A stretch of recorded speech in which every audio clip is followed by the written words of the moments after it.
At SXM, we're taking travel and tourism to new heights. Here we boast spacious check-in areas, 10 passport control points, comfortable departure lounges, and an exciting new airport mall. Finally, there's an airport in the Caribbean that takes your travel plans as seriously as you do. Princess Juliana International Airport. The experience will move you.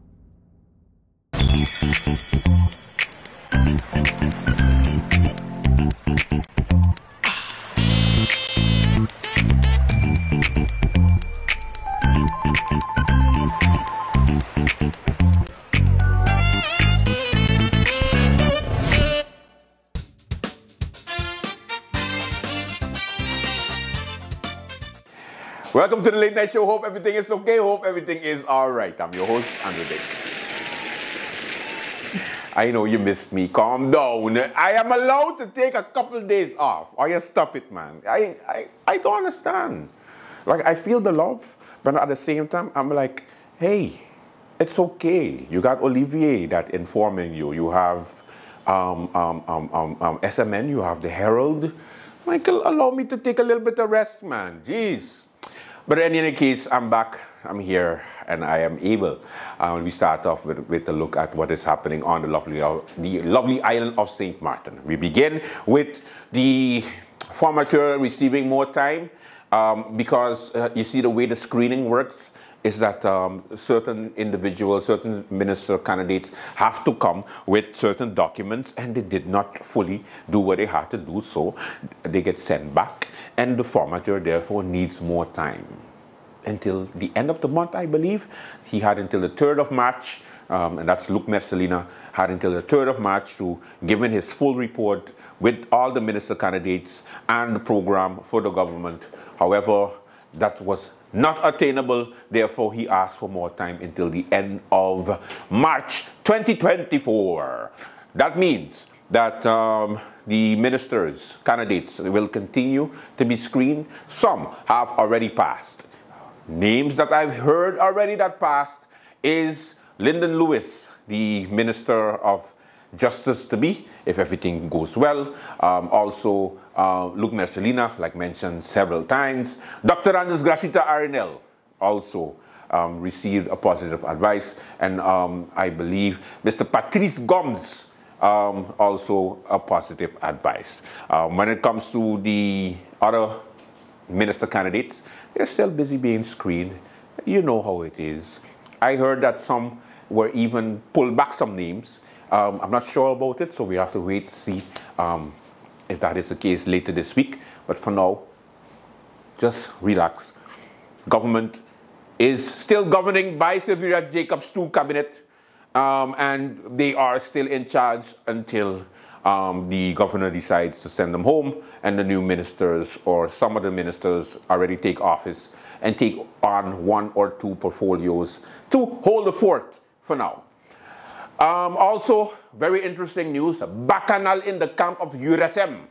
So, candidates, about 8 to 9 candidates of the URSM decided to send a letter to the good Dr. Luc Mercelina stating that they are upset at the fact that they were not given preference as team players, as candidates for particular jobs within the ministries attained by the USM. Okay? In the coalition, as you know, the ministries of VSA, Prime Minister / General Affairs, and the Deputy Minister of Plenipotentiary. Okay? Those portfolios are given to the USM, and the candidates have sent a letter stating that it's unfair that Veronica Janssen Webster, for example, has been selected for the candidate of Minister of VSA, while Richinel Bruch has indicated that he wanted to get that ministry, especially since he has the votes to back up this claim. Now, the organization of the USM is claiming that, it was a parliamentary elections, not a ministerial elections, because that does not exist. Therefore, if you had enough votes, you would have been elected to parliament for you to dictate what you want. But you didn't get elected. Therefore, we do what we want. And if you want, you could take all 50 lawyers of us on the list to court. 3, 2, 1. Round 1. Fight! Larry, what the hell are you doing? Larry! Larry, you can't just... Oh, Larry! Oh, are you all right? Oh, sir, I'm arrested. Oh, oh. Oh, oh. Fatality. Get it? Because it would be impossible because they are lawyers. Anyway, hello, Brenda. So what I'm saying is, when it comes to USM, board, foundation, supervisory board, selection committee, whatever they have their own constitution, so there's a government by itself. They're saying, yo, listen, we ain't listening to RU, we doing what we want, even though we lied to RU and said that RU was going to be ministries and chief the cabinets and all kind of thing. Some of the other revelations in the letter by the candidates is that Stuart Johnson, the former president of the Y2 and the former minister of TIAT, will be the chef de cabinet, chief of staff of the Prime Minister, Luc Mercelina, or the Curaçao that he plans to put there in case he doesn't go in. And Chris Waver, our former Minister of Vromi, he will be the chef de cabinet, the chief of the staff for the Ministry of VSAF, for the Minister of VSAF, Veronica Janssen. Basically, two persons. One, Chris Waver, didn't get a lot of votes at all. Stuart Johnson didn't even run. He's just the vice president of the USM board. But yet they received, you know, good cabinet positions.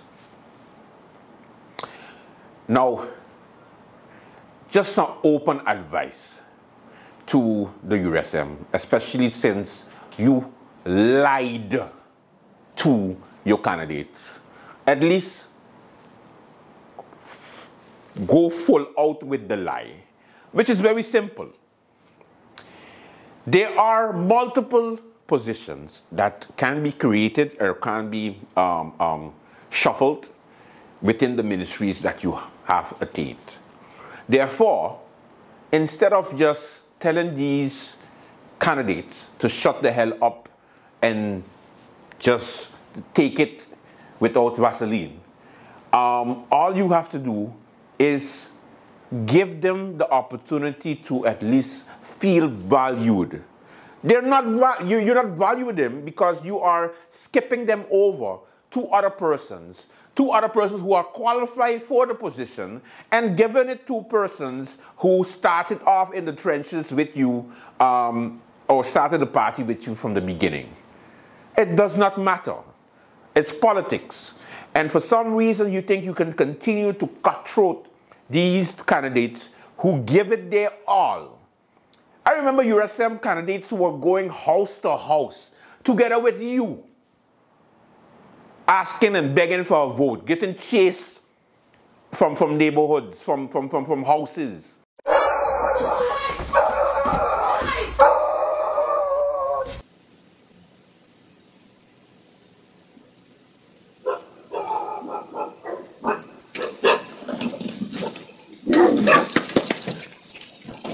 Can you hear me now? Yeah.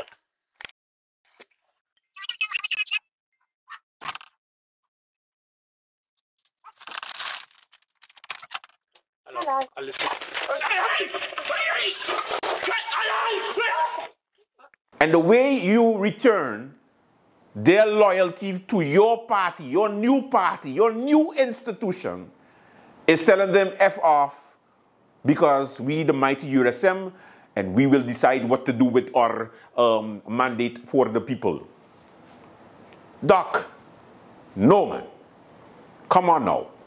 And then the disrespect continues when Doc was asked by SMN News, Doc, any reaction to these accusations by your candidates? You know what he said? Yes, Bibi, I will look into it. I did not receive any type of letter. Maybe it is on the way, but I will look at it. Okay, but I will let you know as soon as possible, and then I will inform you as to the official position of the URSM. Beep, beep, beep, beep, beep, beep, beep, beep. Sorry, Bibi, I have to go into surgery. I just get a beeper. And then Bibi was like, what are you talking about? Beepers don't exist anymore. And she was, you did away your mouth. Okay, sorry, I have to go. I have to go. Surgery. Zzz. I started my saw. Zzz.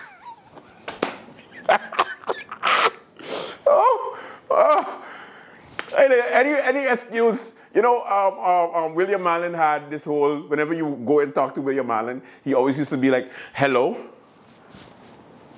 Yes? Oh, no, tell the Dutch I say that St. Martin needs, I'll call you back. Yes, so St. Martin needs, that used to be William. But Doc now is perfect. Thank you very much. I thank you so much for meeting you. I just shucks, I forgot. I have to go and change the heart. I'll be right back. Okay, thank you for voting DRSM. Bye dushi. Gotta go. Konta.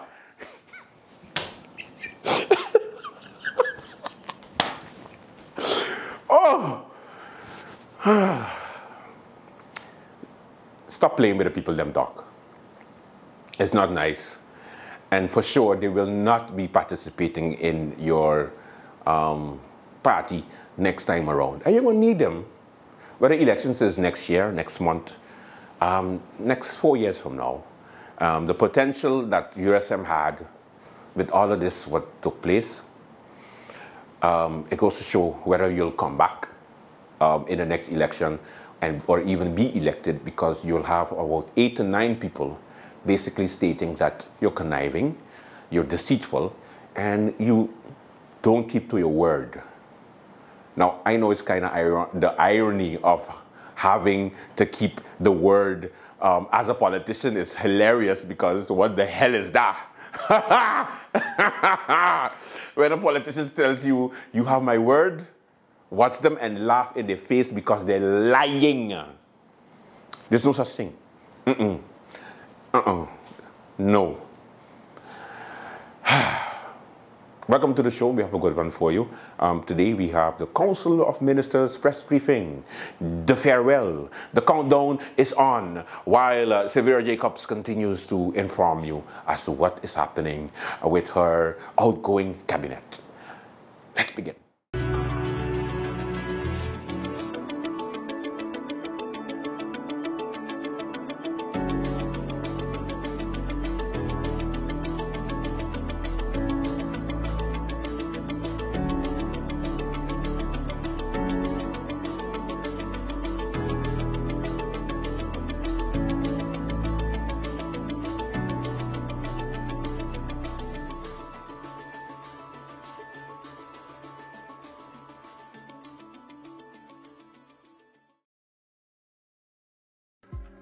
Hi guys, it's Jimmy Sachs. It's always an honor to be with St. Martin. My first 2 performances at Roxy Beach were epic. We recorded the hit single Smile. Second time we did Time.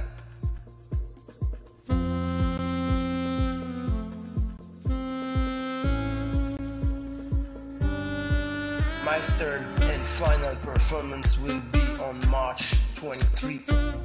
St. Martin, I promise you, you don't want to miss this one.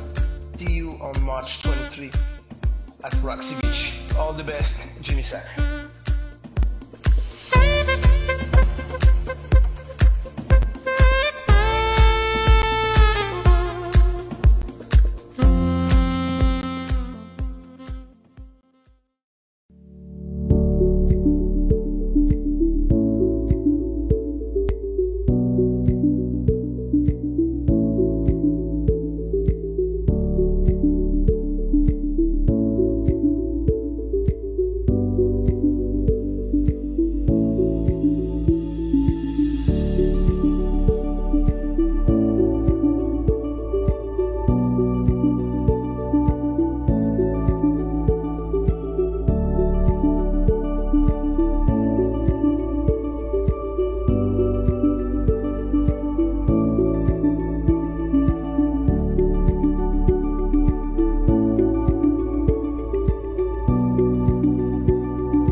Hi,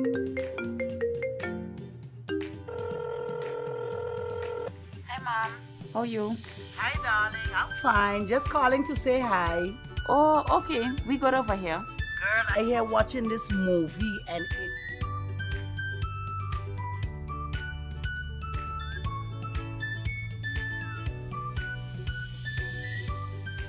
But, Mom, you finished all your minutes yet? No, girl. Talem has new postpaid plans and automatically upgraded my postpaid package. Is that so? Guess what? I am getting more minutes and almost double the amount of data for the same price. I guess I'm making a switch now. Let me call you back, Mom. Hey, Tash, you hear about Telem new postpaid plans?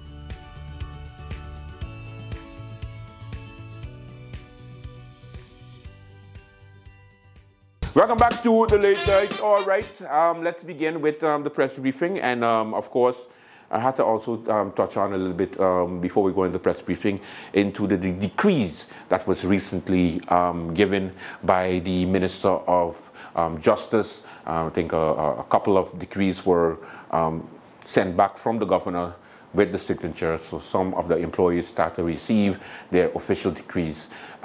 It's the first batch. There's a lot more batches to go because it's about 700 plus decrees that has to be, finalized. However, the process has already started, and therefore I need every justice worker out there to not forget where this come from, what happened, when it started, because when Lyndon Lewis comes in as the Minister of Justice, you have to remember one thing and one thing only. People are just going to remember who gave them to you at that particular time. So they'll be like, thank God for Lyndon Lewis, boy. He gave me my decree. When Anna is the one that prepared it. So let's not make the same mistake we did with Duran, okay? Anyway, the press briefing. Thank you very much, Rolaika. Good morning to you. Good morning to the members of the media here present. Good morning to the people of St. Martin. And of course, I am always grateful to be able to be here, to be able to share with the people of St. Martin in the information that is available to me. I know that we are in a process of transitioning, and therefore it can be a bit challenging. But it is always important, as much as I can, knowing that I also carry the function in the Parliament of St. Martin to be able to come as often as possible to share. Welcome also to those abroad following this broadcast via whichever media, and much appreciation also to the Department of Communications in ensuring that the public is updated, whether via this press briefing or the many public statements that are put out from the various ministries. Thank you for tuning in. While the Jacobs Cabinet too is in transition, of course, scheduling has become a challenge, but I will continue to take the time to provide as much transparency with ongoing operations, programs, and projects of the government of St. Martin. I believe that in whatever capacity we are called to serve, it should be done with integrity and transparency, and of course, respect to those who have elected, appointed, and entrusted us with these positions of leadership to be able to impact lives. So I will do my best to share as much as I can during this time. Of course, during this time, I also would like to impart sincere condolences to all who are mourning the loss of loved ones, whether recently or some time ago. Grief is a process which we all have to go through, and at times it can be very, very challenging. So I ask that we give each other grace during these difficult times. We especially remember the family, loved ones, and colleagues of our dearly departed Alberto York. Frederick Alberto York, to be exact. He was a security officer here for over 46 years, who recently retired in October last year and then suddenly passed after a short illness, laid to rest last week. We are also very much saddened to learn of the sudden passing also of Mr. Jean James, a well-respected former civil servant who served us here in government, but most recently, over the past 2 years, as a consultant project manager of the digital leadership team, which is leading the digitalization project of the trust fund to further digitalize government's operations and services. His loss at this time is a deep one for his, of course, his family, friends, loved ones, but also for his colleagues here in the government of St. Martin and directly within the Ministry of General Affairs. So I do extend my deepest condolences to the rest of the team, the DLT, and all who will be left to mourn his loss. We wish you all much strength and courage during these difficult times. And on a personal level, I also would like to remember the Vandermark family as they lay Abraham, known as Bram Vandermark, to rest today. We will remember the times we had with all of these persons that I've mentioned and all those who remain unmentioned today but are deep in our hearts throughout the community. May their lives and the lives they led give us the light that we need to move on, and may they rest in peace. I would like to encourage the people of St. Martin to take time with, regardless whatever your loss is, it could be human, it could be jobs, it could be whatever, that we take time to spend with family and share words of kindness. Allow us, those of us going through it, to just go through it. I mean, it's a process, and give them grace.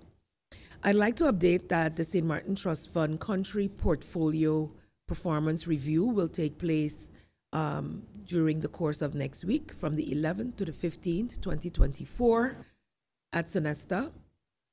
The CPPR, as it is known, is a collaborative exercise with the World Bank, the Government of St. Martin, and the Project Implementation Units, PIUs, managing the trust fund projects. The CPPR serves as a platform to reflect on the achievements, challenges, and lessons learned, and to discuss strategic directions and opportunities for future collaborations. It's also a critical opportunity for assessing the impact of the trust fund projects on St. Martin. This year, the CPPR, let me remind you, Country Portfolio Performance Review, includes a results fair that will be open to the general public. As such, I therefore urge the general public to attend this. It will be on Tuesday, March 12, 2024, from 11 a.m. to 5 p.m. at Sonesta Ocean View Hotel. The fair will allow the project implementation units and the beneficiaries of completed as well as ongoing projects to highlight the notable achievements over the past 5 years since the trust fund was launched, showcasing the success stories, the lessons learned, the results, and the experiences. Yesterday, I also presented together with the NRPB and our steering committee member, Mr. Ronald Hallman, the updates on the current projects for the new members of Parliament. So while there is a transition period of training being executed by the Parliament, in some cases, as Minister of General Affairs and Prime Minister, I am called upon to actually be part of the presentation. So over the past couple of weeks, I have presented as Minister of General Affairs together with the Department of BOC, Kingdom Relations and Interior, as well as with the NRPB. Unfortunately, I was off island for the presentation of the Department of Foreign Relations. But it is important that the incoming members of Parliament get a good understanding of the functioning of these entities and to be updated. But as I said before, the general public can get an update in the results fair that will be held next Tuesday, March 12th, 2024, from 11 a.m. to 5 p.m. at the Sonesta Maho. Also, in an update, I will be traveling in my capacity as Prime Minister to the CSW, which is being hosted by UN Women at the United Nations. I was invited to this. It was seen as a great opportunity within the kingdom. The Prime Minister of Aruba, it's of course a women's conference, CSW is a women's conference at the United Nations. The Prime Minister Weaver Cruz, as well as the Deputy Prime Minister Delanoy, will be representing, together with myself, the Caribbean female leaders. And we will then be joined by one of the ministers from the Netherlands, I believe, Minister Dijkgraaf. It's an opportunity to, of course, highlight the roles of women's leadership, and I will be updating from there via the Department of Communications as much as possible, and of course, once I return. So this is also taking place from Sunday until Sunday the 10th. Yes. Until the 14th of March. As you all are aware as well, the transition continues. The update that we had expected this week has been postponed. The final reporting from the formateur has been postponed until the end of this month, the 29th of March. And so some more time is needed for the screening process to be completed. As such, this Council of Ministers, Cabinet Jacobs 2, will continue to serve until the time that the report has been submitted and a new Council of Ministers has been sworn in. So with that being said, that is my introductory remark, Rolika, and I am open now for questions. I would like to inform the media, however, that the funeral services that I mentioned earlier, that I would have to leave to attend that. So I will give the allotted time, but I will be leaving by 11:15 for that funeral. Thank you. Thank you, Prime Minister Jacobs, for your opening remarks. If you've just joined us, you are watching the live Council of Ministers press briefing for today, Wednesday, March 6, 2024. We now move on to the question and answer session. And Mr. Emily of Isle 92 Radio, you have the floor. Good morning, colleagues, Prime Minister. Prime Minister, as you mentioned, the screening process for the incoming ministers in the new government is in process. Are there clear criteria laid out in legislation for how that screening process is conducted? Who makes the ultimate decision whether a candidate passes or not? How do you protect it from becoming a political decision? And is there an appeal process?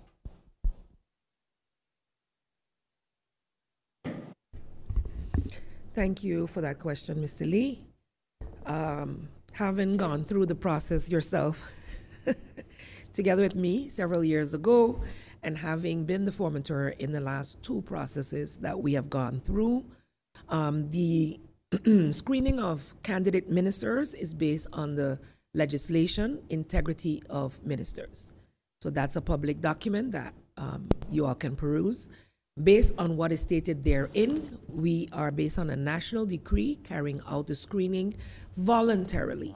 So the candidate ministers fill in a form that the formateur receives from His Excellency the Governor. This integrity document, the legislation states what the integrity of the minister should be, what they're allowed to do, what they're allowed to not to engage in and not engage in, and what are the prerequisites. So based on that, the questionnaire is formulated. Members, candidate members, fill it in. It has to be done accurately, and they sign a document agreeing for the screening process to include what we call in Dutch an antecedentenonderzoek, so a fact check on the information provided, done by the prosecutor's office as well as by the national, the VDSM. What do you call that in English? No. Secret Service? National Security of Government. This does resort, the VDSM does resort under the Minister of General Affairs, but I am in no way involved with the process. As formateur, you submit the responses to the questionnaires as well as all underlying documents to His Excellency the Governor as well as to the VDSM.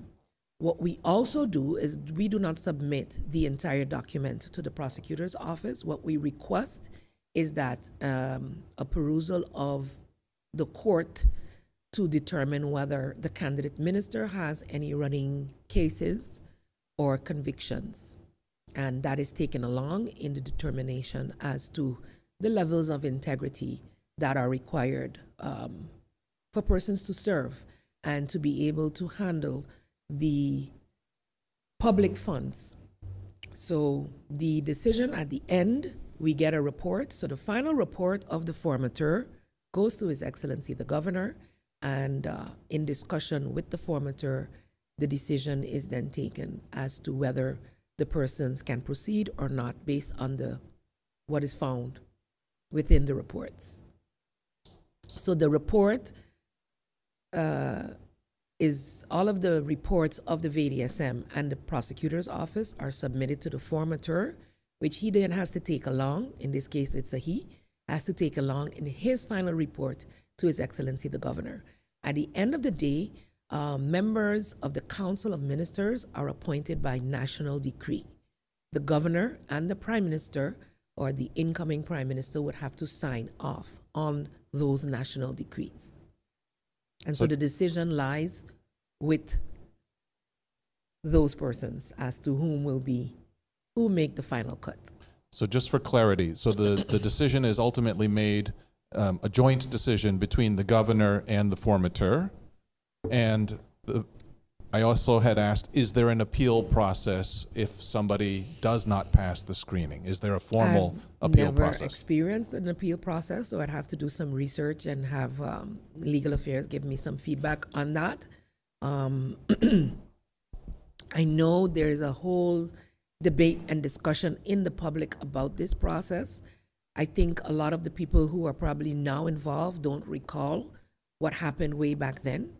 And we were actually going to get what you would call like an annuizing at the time, and our sitting governor at the time determined that as a growing country, we must take responsibility for our own processes. And while the legislation on screening itself hasn't been done, we have regulated our screening process to fit with the legislation on integrity of ministers by lower legislation. So of course, it's more ideal to have it done in legislation, and unfortunately, I didn't get the opportunity to do that in the 4-year term based on other priorities. However, in hindsight, maybe it should have been one of the top things to do. Also to, remove all of this discussion surrounding it. I believe Curacao has adopted theirs finally as well. And so it's something that is being put forward to be done, but is of course nowhere near being completed. So I guess this will be part of the incoming government's priority. But the appeal process, you cannot force anyone to sign a national decree at the end of the day. I can tell you from our past discussions where candidate ministers may have been under investigation, because that is a criteria. It's a risky business to appoint someone who is under investigation. The government runs the risk that if convicted or if it reaches to a conviction, it throws that perception of quote-unquote corruption on the entire government and therefore on the people. I can tell you from experience coming into this function that the perception of corruption was very high against St. Martin based on investigations as well as convictions that had taken place. And one of the first questions was, when are you going to finally lock up these people? To me, while it is something out of my purview, but within the last 4 years, we have done our utmost to maintain high levels of integrity. And so we will have to just trust the process at this time. Thank you, Prime Minister Jacobs, and thank you, Mr. Lee. I would now like to invite Judy Fitzpatrick of the Daily Herald. You have the floor. Thank you so much. A very good morning to you, Prime Minister, colleagues. I have 2 follow-ups, Prime Minister, in my question. And Judy, please note there's only 1 follow-up per round, so you can do 1 follow-up in the question. Okay. Prime Minister, therefore, week after week, this is a clarification. Week after week, you're the only person here to answer questions from the media. We see that there was a full turnout on the cruise ship of ministers there, yet there's no one here but yourself. Full. So I would like to ask, why is it that, where are the other ministers, and why is it that they don't show up to this forum to answer questions? Because we do have questions for them, and a lot of the times you don't have the full information in order to provide clarity to what we ask. So why are they not here? And my question that I would like to ask Prime Minister, concerns have been expressed regarding the granting of permits for several events smack in the middle of Carnival. And the concerns also relate to whether the police is able to guarantee safety of revelers at both of these major events, so the event outside of Carnival as well as the events that will be taking place for Carnival itself, as well as to also guarantee safety of the rest of the community at large. So my question is, were all parties consulted prior to the granting of this, the permit for the event outside of Carnival? And is there any guarantees that revelers in the community can have that, safety, these events will be safe and they're able to offer protection? And on the same issue of Carnival, you had indicated last year to me, Prime Minister, that the boots that were damaged during the hurricane would have been ready this year. I did send some questions to you on that, and I'm hoping that you can provide me with some answers as to whether those boots are ready, and if they are not, when they will be ready. Thank you, Judy, for your question. As for the transition period and ministers being available for the press briefing, it's something that we discuss. It's part of our, let's say, our agenda in the Council of Ministers, and they notify whether they will be able to attend or not. It is not something that can be forced. Ministers have been providing updates via the regular, DCOM, press statements, etc. And as we state here, if there are questions and persons are not here, then these can be submitted in writing. I will do my best to convey to my colleagues the need to come and answer some of these questions, but it is not something that I can mandate, unfortunately. As it relates to the permits for events and security at such events, that is an advice that is done within the Ministry of Justice via the police department. And I believe that the considerations were taken, and anything further would have to be divulged by the Minister of Justice. I know we did have discussions about it, and the schedules were perused prior to giving the permits, and I will then leave any further elucidations to the Minister of Justice in this regard, who consulted with the police department. So I know when events are scheduled, that the event holders are to ensure the security of that event. The police does support the events at the Carnival Village, and of course have to be on standby for any eventuality as well within the community on a normal basis. And I would have to assume that that was taken into consideration based on advice received from the police as well. As it relates to the Festival Village, unfortunately, the second tender that went out also failed. So I was not able to get an update as to the next step. From those concerned, we are going through some, let's say, construction. The ducts within the air-conditioned ducts are being changed out. So at differing times, different departments are not within the building. And so we're relying on email correspondence, etc., to get responses. And there has been a delay in us being able to get that, for which I apologize. So the facilities management department head was in charge of that, and he is currently out sick.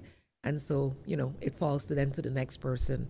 So I will do my best to get that answer to you before the end of the week as to the status of that project. But regrettably, we weren't able to finalize it in January as we had expected. It wasn't expected to take that long. At least we could have demolished the first phase could have been done pre-Carnival to at least demolish the destroyed booths.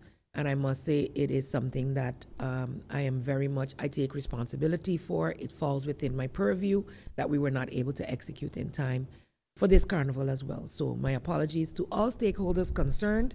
But when we put out public tenders and they fail, unfortunately, there is nothing that we who want the project to move on can do, because at the end of the day, how do you explain still putting someone to work when the tender did not come out with a vendor that could prove to carry out the work within the scope that was given? So I don't know if we need to adjust the scope. All of this, I still need to get information on. So bear with us as we gather that information. Thank you, Prime Minister. Thank you, Judy. I would now like to invite Stephen Cerulean of PJD2 Radio. You have the floor. Thank you, Ms. Roach. Good morning to you, Prime Minister, and thank you for making yourself available to answer our questions. The AXA committee met last year. I think it was late last year, during which time a number of issues took center stage, including the apologies issued by the King and the Prime Minister. The issue of reparation also took center stage. This committee was supposed to have made a report available to your person as Prime Minister. If you have received such a report, can you give us an idea as to what's in there, taking into consideration as well that July 1st, Emancipation Day, is quickly approaching? Yes, the final report still has not been submitted. They did ask for further extension to submit that, and they continue to do their work. It turned out to be a lot more work. I believe they have like 7 subcommittees of AXAR that is actively doing research and working. And for us, the next step, for me, the first step that should have been, or that I would really have liked to see finalized before leaving office, would be that their position is formalized as an independent entity outside of government. And that is still being worked on, getting the necessary funding that was promised via the, after the apology and the money that was made available. They are working together with the University of St. Martin, which was able to get the initial $25,000, I believe, to get some of the work that is needed to formalize AXAR's position and to help them to be able to get their report finalized as well. So I don't have the final report yet, but I will see what I can get to send to you in writing as well. I know you like audio notes, so if possible, I'll also do an audio once I get that information. And unfortunately, because of the travel scheduled, I will not be here next Wednesday. Thank you, Prime Minister Jacobs. We now move on to the second and final round. Emily, you have the floor. Prime Minister, there was an ad in the newspaper placed by the NRPB asking for signage about securing the resettlement area of impact. Is this related to the solid waste management? Can you explain a little bit what this is in reference to, and what project is it attached to?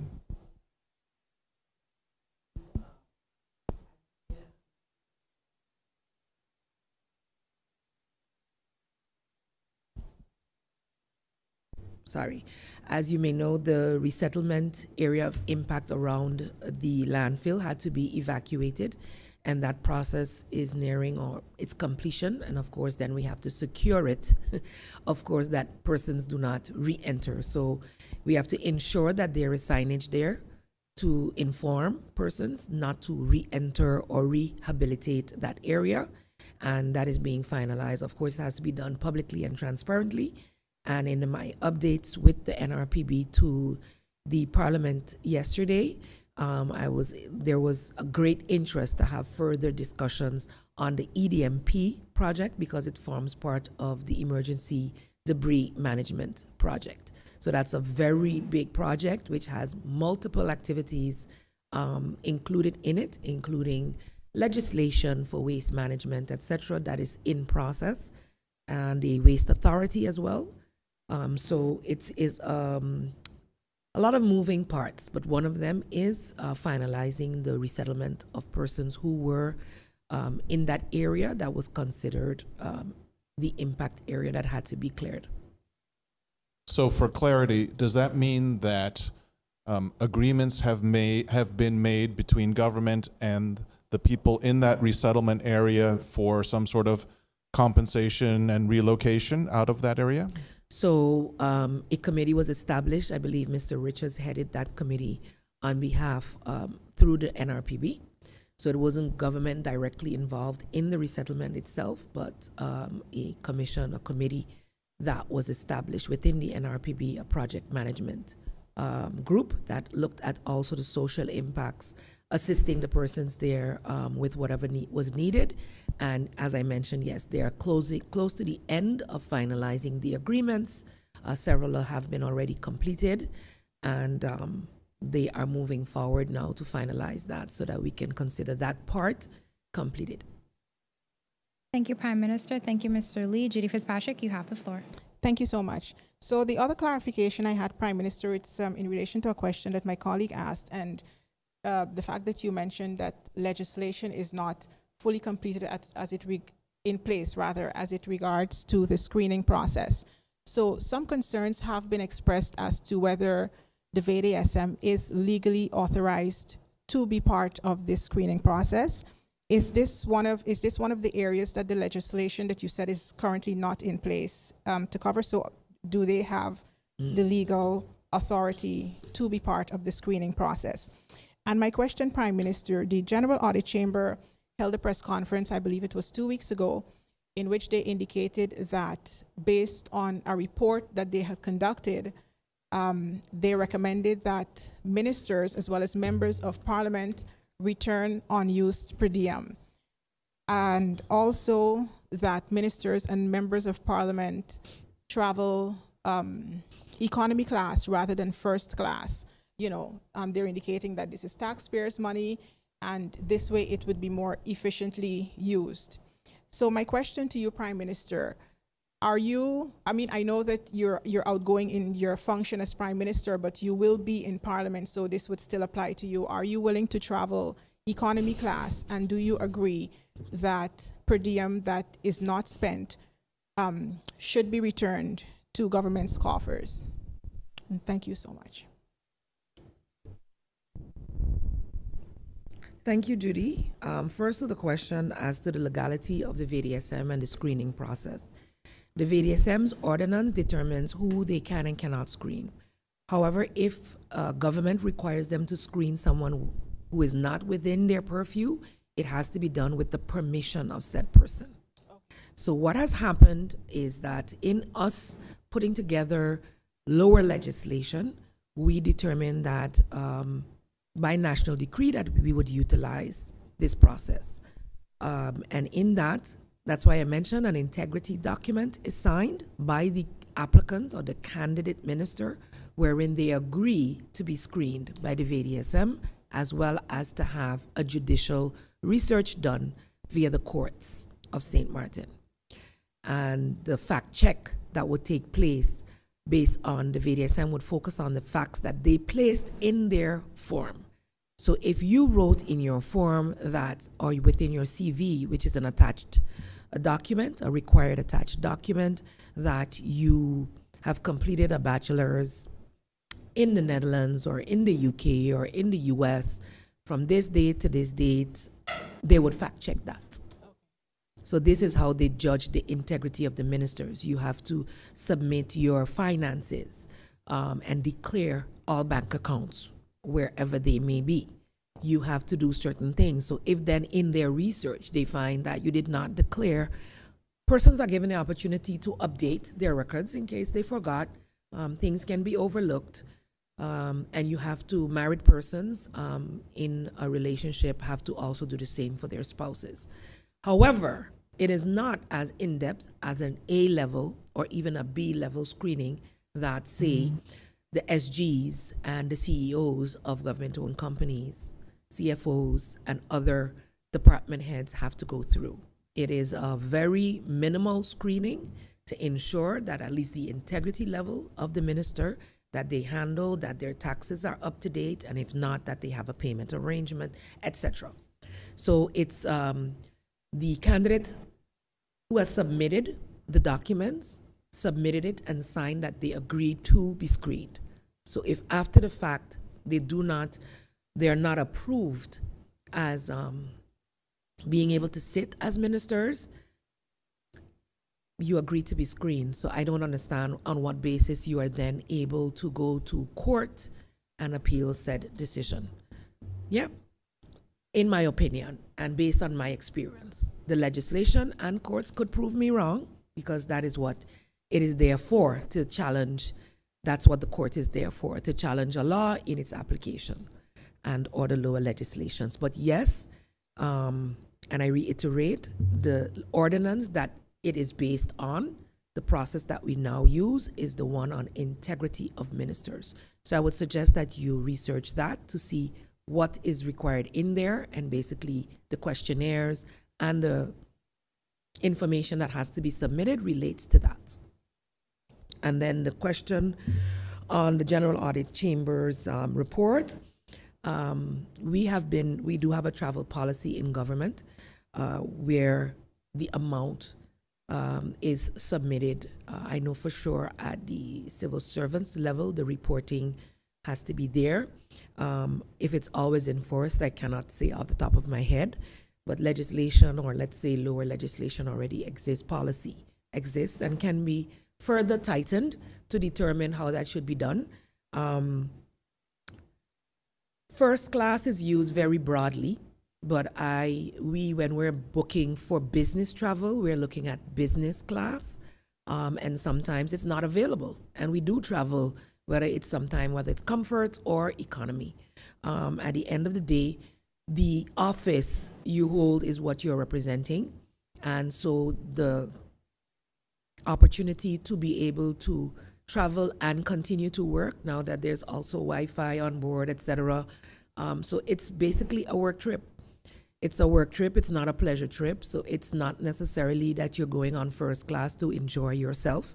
You're going in business. And I must say my last travel was fully economy by choice because I had to be there particular dates and there were no business class seats available. So it is not a moot deal it is unavailability.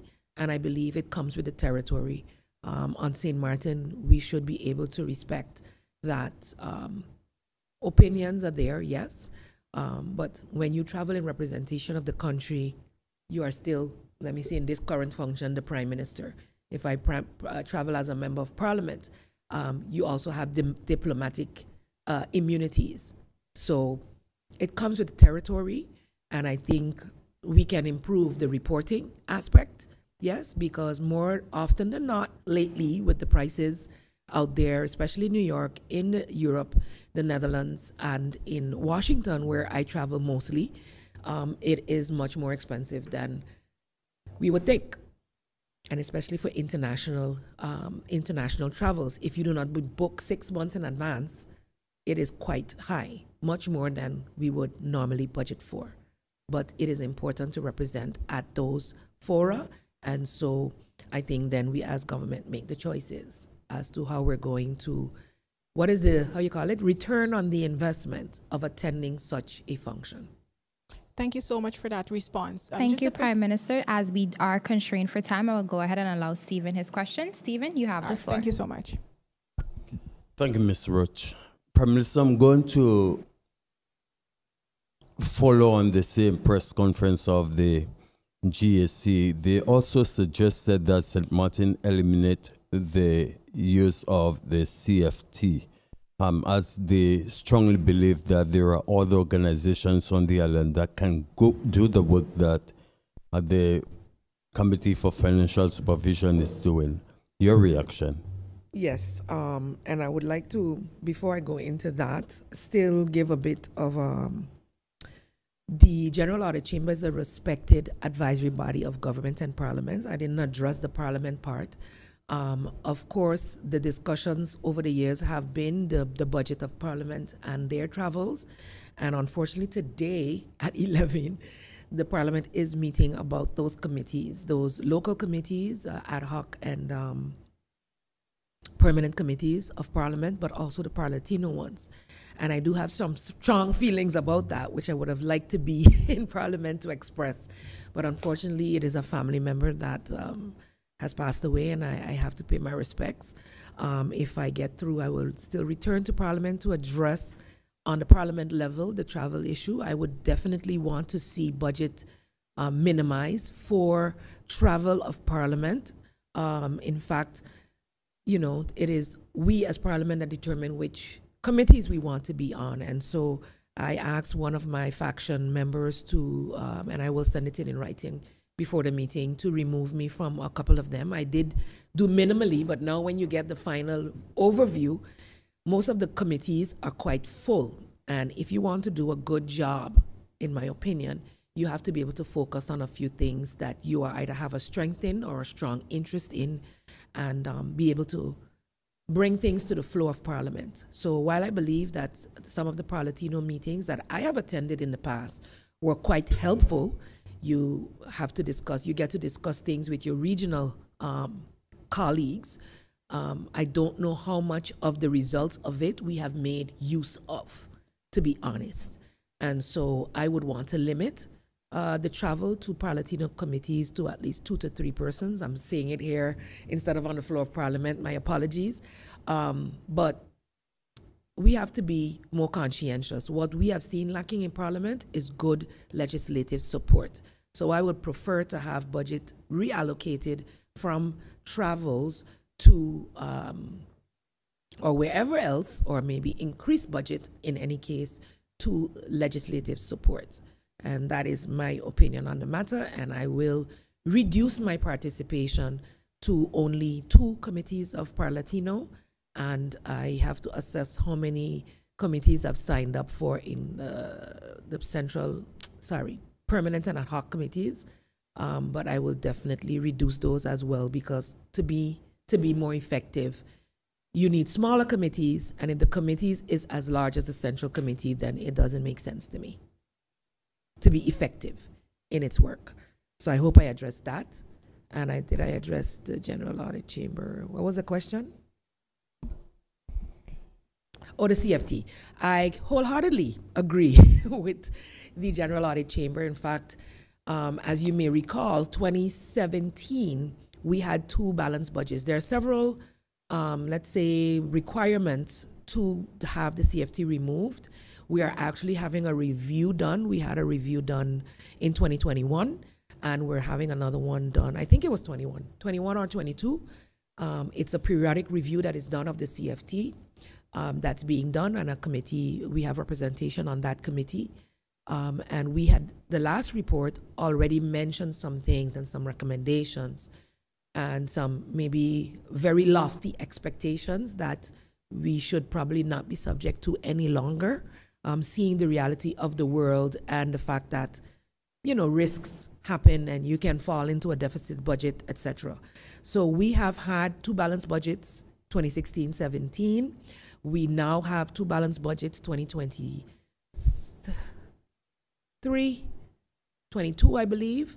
So if 2024 we can go through without any disasters, we would have met another of the requirements. So I think we're in a better position now.